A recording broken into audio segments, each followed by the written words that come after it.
Show again. Today I'm going to show you how to replace the heater core inlet hose on an Accord. This video is meant to be watched with the distributor oil seal replacement video. We'll begin the procedure with the distributor already removed. If you're watching this video separately and need help with removal, watch my distributor oil seal replacement video for the removal process, but ignore the steps to remove the cap and rotor. First step is to get the car up on jack stands. I'm going to go right down to the center front of the vehicle. Right here, this is your front tow hook. You want the cup of your jack to sit right on that. Right there. Now locked in place right there.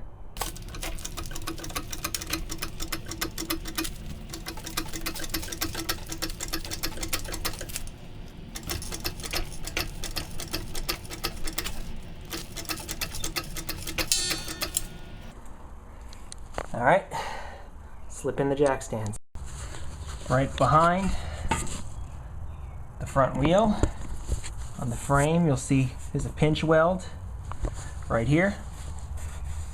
This is where you put the factory jack. If you were to have a flat on the road, just slide your stand right under there. You know, the little cut portion of the stand I have facing this way. So when the vehicle comes down, it sits in that little cradle area there. Line that up there, bring it up, make sure it's where it has to be. Pinch weld number 2, behind the other wheel. Just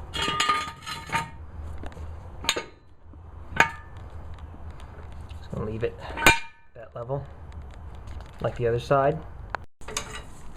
Bring the vehicle down onto the stand slowly.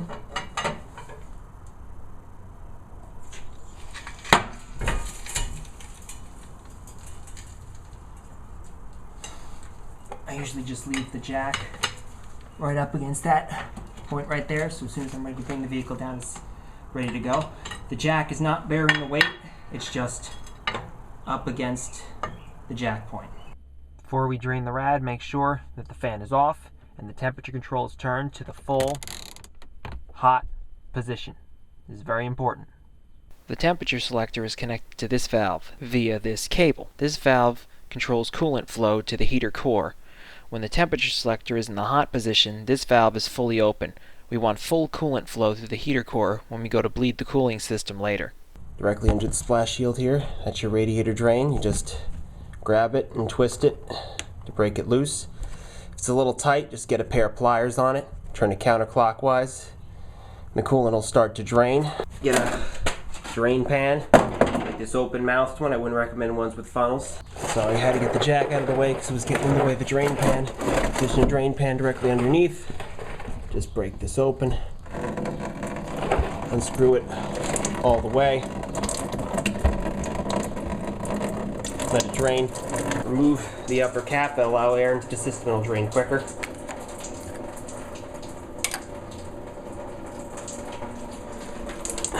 Just wait for the system fully drain. 4 screws, 1, 2, 3, 4. They also have an 8mm head on them. If they're on really hard, you could get a socket. They're captive, so they shouldn't come out.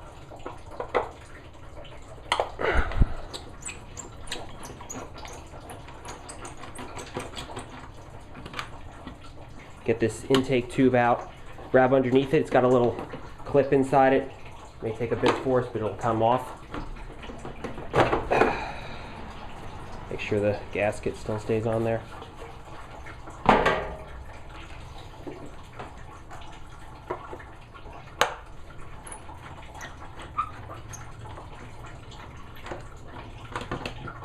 the final screws back over here.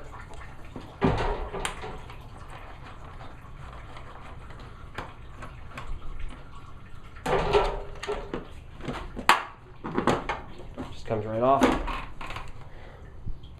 Now would be a good time to check out your air filter. If it's in bad condition, replace it.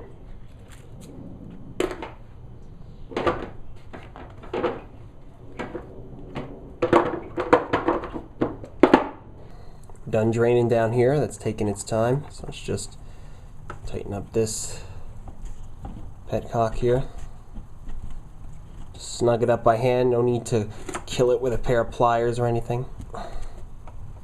Snap the positive battery terminal out of the bottom clip here. Disconnect the pipe that goes to the breather tube for the PCV system. Pull that out.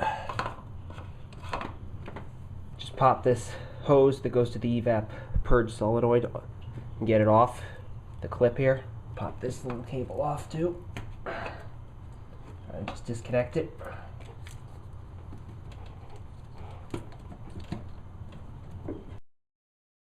I just removed the map sensor connector. That's the map sensor. Just tuck the connector off to the side. The map sensor wire clips in right there. Just loosen that screw right there that clamps the intake hose onto the intake, and then pull the hose off. Another clip here. That cable goes to the transmission. Pop it off.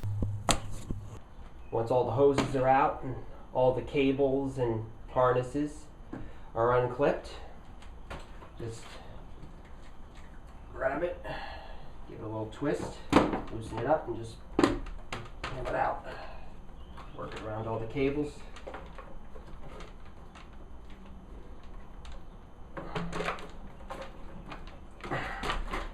There that goes. Now it's time to disconnect the hose. Put a drain pan directly underneath it to catch any coolant that'll spill out. Alright, let's get this bottom clamp off. Right angle, 90-degree pliers. Squeeze the clamp and just move it back.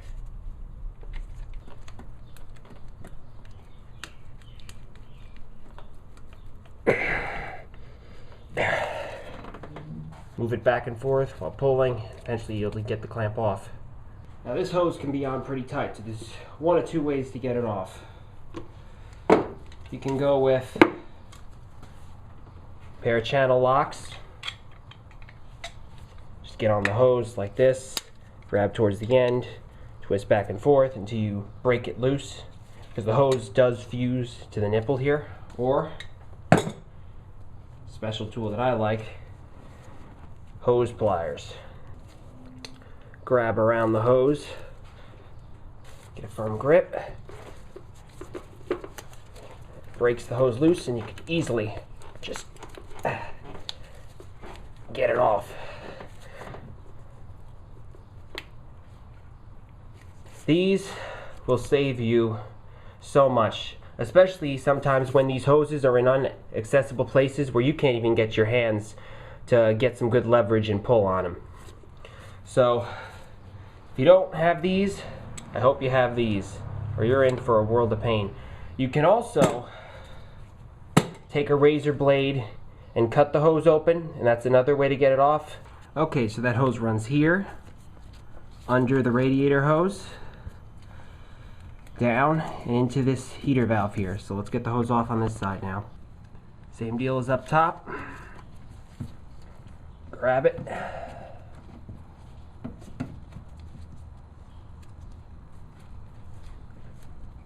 Right angle pliers. And just work it back.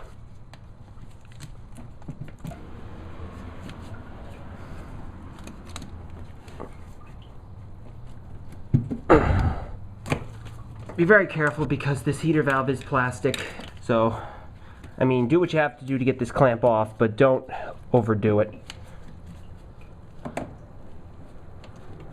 There we go. Hose pliers again. Grab it, wiggle it, get it out of there.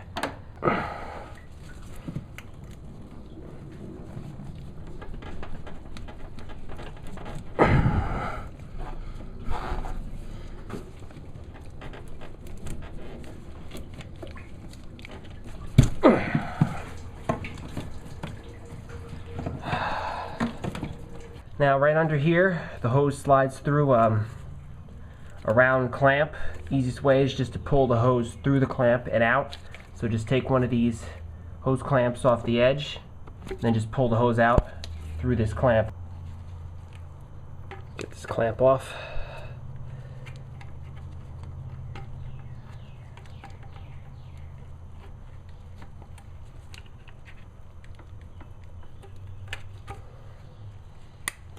Slowly release it. Now I could just pull the hose out through that clip underneath there. Nice and easy.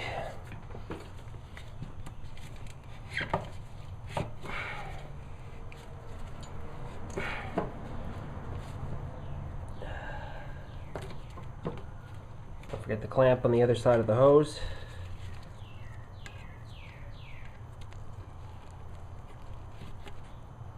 The hose slides in right under the lower rad hose, right down there. See it? Slides in that little clip right here. Get our new hose. Feed it in through that clamp.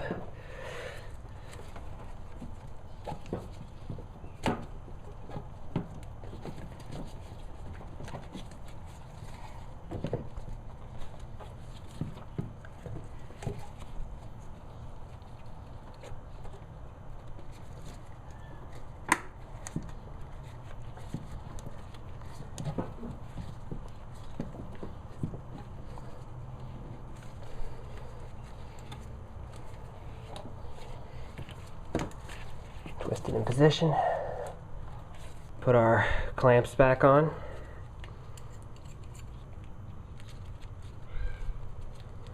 Past the end of the nipple here.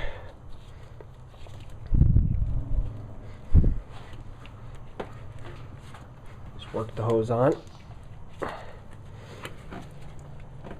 Go on a lot easier than it came off until it's all the way at the end of the nipple like that. Slide the hose clamp back.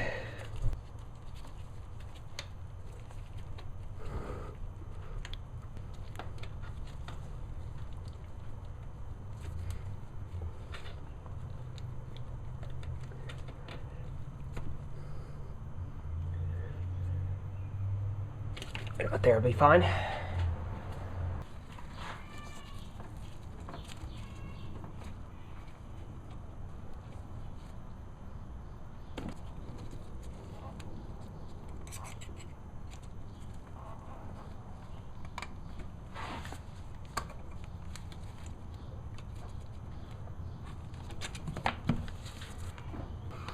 Hook it up over here.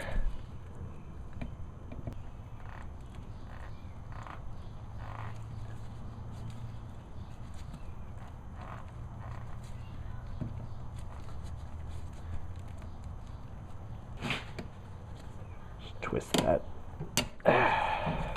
Get to it.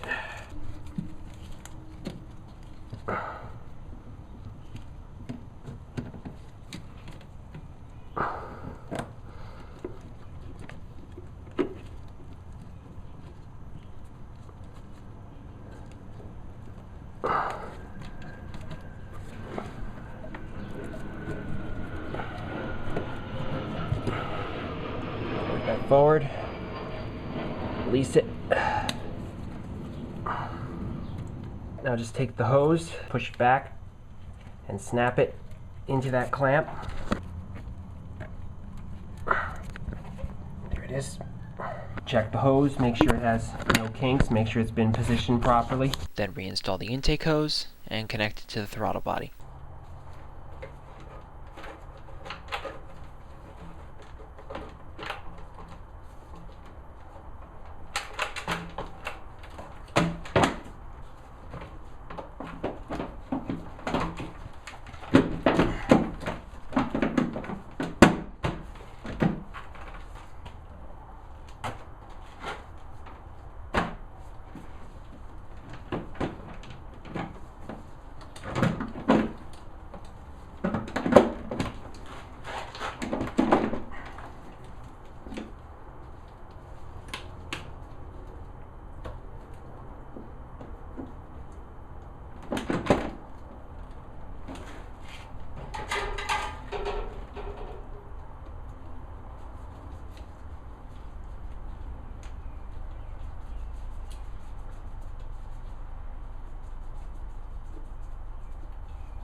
Okay, from the battery, got a positive cable, hooks onto this little clip here. You should snap that back in.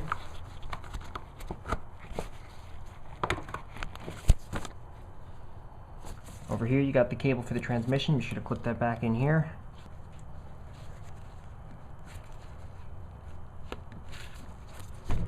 Over here you've got the connector that goes to the map sensor. You should have snapped it into its little clip here.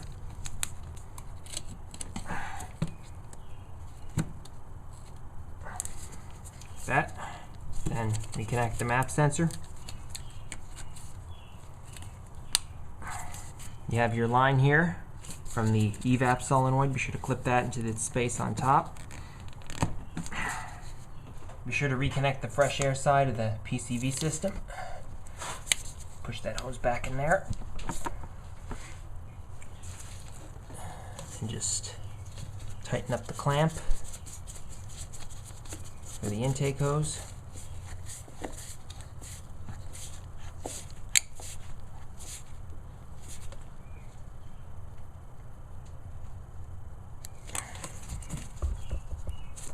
I also pinned down the cruise control cable over here. I just tucked it under here to keep it out of the way. So I'm just going to move that back. Should have clipped it underneath this little clip here. Now before we put the air box back on, I recommend that you put anti-seize on these 4 screws here. Reason being, they tend to seize to the bottom portion of the air box, and then you end up twisting the heads off.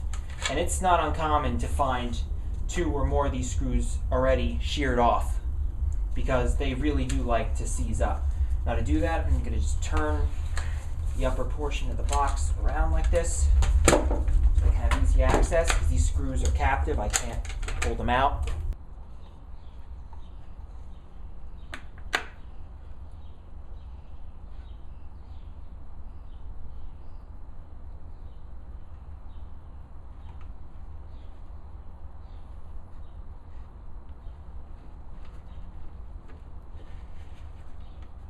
Rotate the screw, spread it with your finger. That's it. Then apply the anti-seize to the other 3 screws.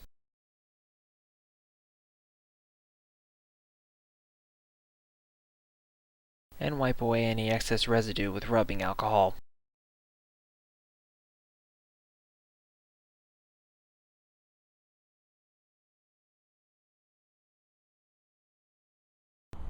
Okay, I'm just going to turn this back around. Turn it around until the arrow here lines up with the arrow here. Arrow here lines up with the arrow right here. Now you're just ready for reinstallation.